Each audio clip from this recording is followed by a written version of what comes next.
first step in installing the tubing and piping is honestly, well, you can start either way, but better way to start is with the intake and outtake valves. To install this, first you have to pull up this upper lever, and there's another lever right here.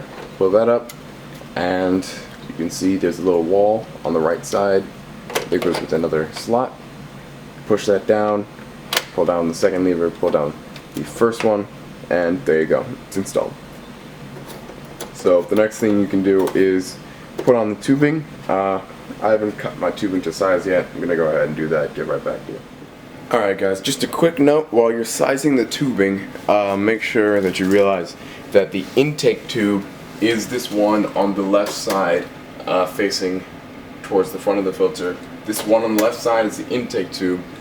So if your tank, or the way you're setting your tank up, has the flow going the other way for a certain aquascape or whatever, just to make sure that you understand which one has to be closer, or rather they're crossing, so they both have to be a little bit closer. Like mine, for example, is on the, my intake is going to be on the opposite side of this filter, or this tank, so this is going to take a few extra inches, so just for a note. Alright, so I've gone ahead and sized my tubing. When you're sizing your tubing, just make sure you take into account how far your tube needs to go up, including the space inside of this, because a half an inch, 1 inch can make a big difference if you miscut. Go ahead and pick up all this other tubing stuff, put it all together, and then we're just gonna quick hook it up onto that tank and just show you how all this stuff works. Alright, so when you're installing the filter intake outtakes that go actually into the tank, a little tip, each one is secured by some little rubber insulators, and if you try to just force it on straight, it's probably going to push them out of the way. So as you're pushing them on, twist whatever the female ending is as you're putting it on. It might take a few tries, but it'll ensure that the gaskets don't get shoved around as much, and you have a better seal. Because the last thing you want is to have your stuff leaking, even if it is the part that's inside the tank. Alright, so the first time you turn this filter on or plug it in, it's going to show you these options to choose your language. Obviously I chose English, but I guess if you're in France, Spain, or any Spanish-speaking country, Italian, German, and yeah, those are the extent. So really whatever your preferences are, what the language is. So I can get the, there we go, that's better. So go ahead and plug it in, blah blah blah, select your language, then you get this screen.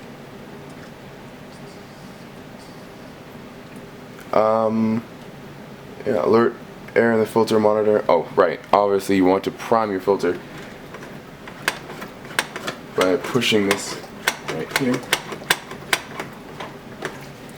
It's going to be a bit challenging for me because it's almost level. Hey guys, what's up?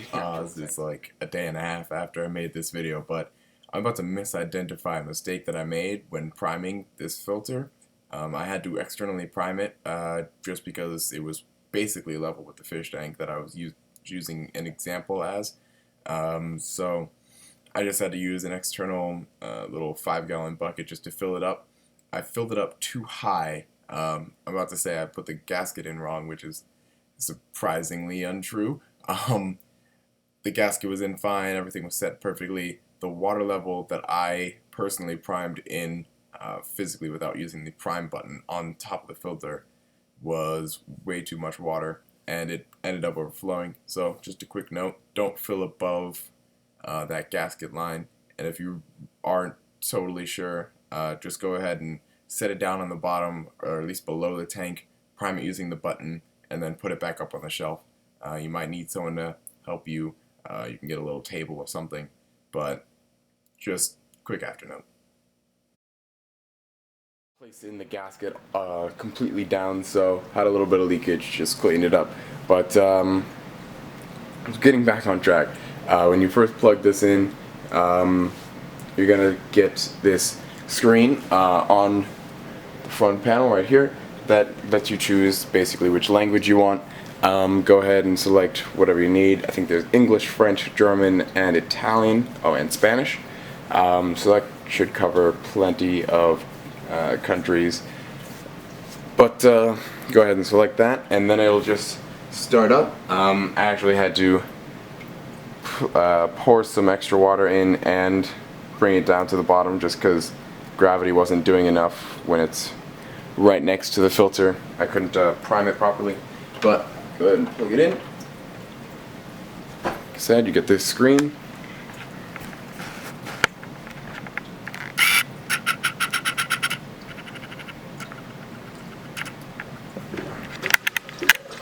And there it is.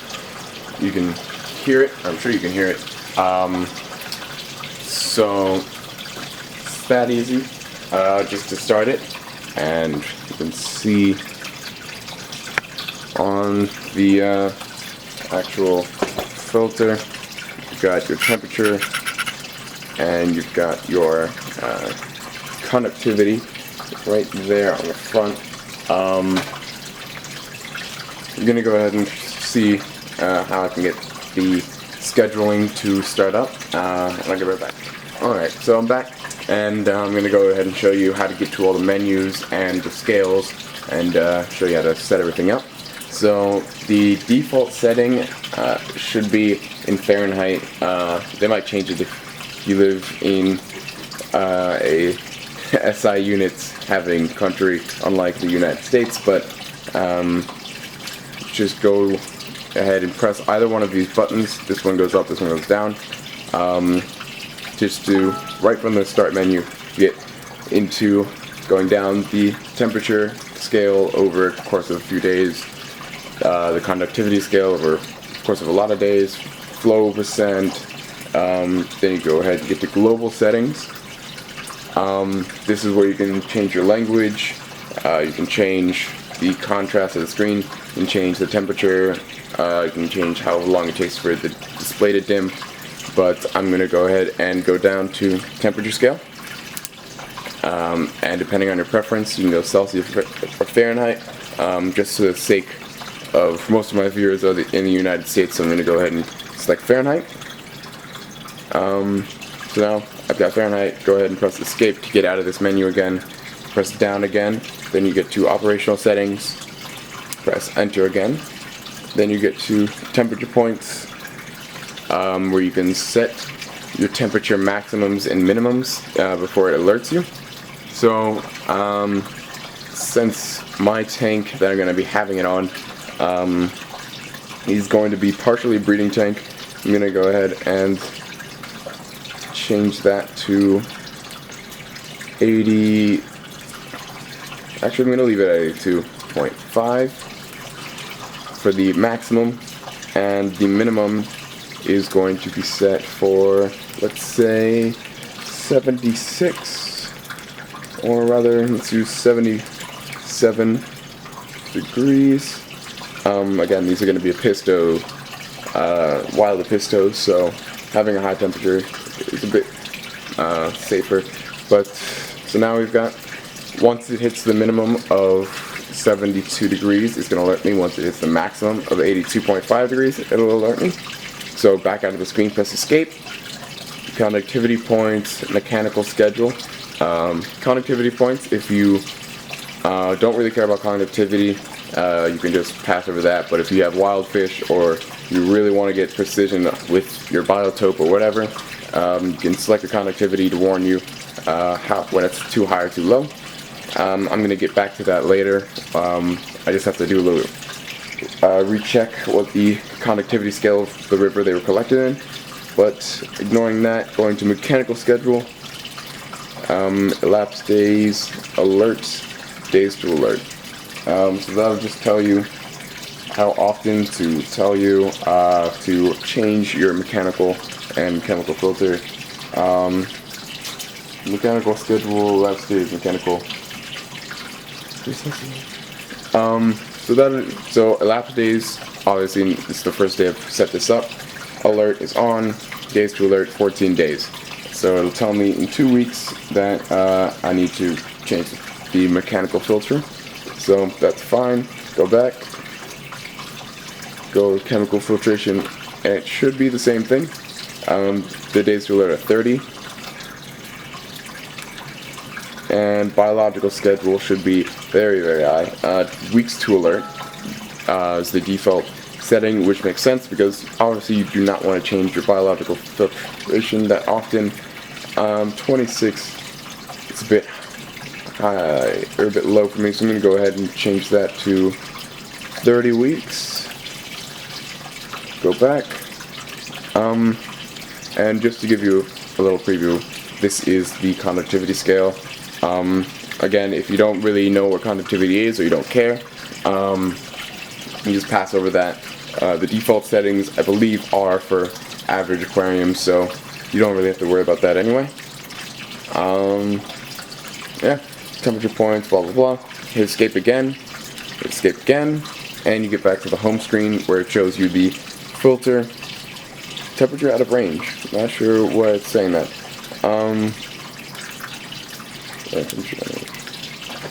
Out of range. Oh, I believe my temperature. Yeah, my temperature is a bit low considering this is actually my planted show tank, and I have no intentions of breeding anything here. So that's the alert right there. Just to give you a quick example. So if your temperature is too low, like this one, the minimum is set for 77, and this one is at 74.5 degrees Fahrenheit. So it's alerting me. It's going a bit crazy.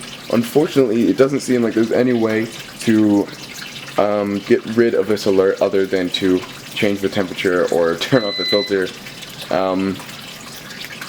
But yep, there it goes again.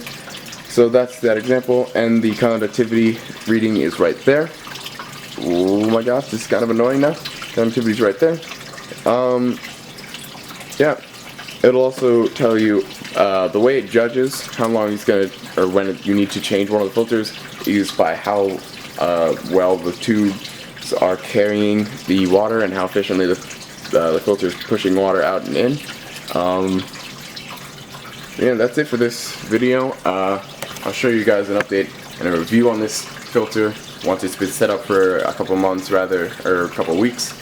But yeah, so far it's really nice. I'm gonna go ahead and show you the in-tank pipings. Get this aperture back up. So basically, the intake right here.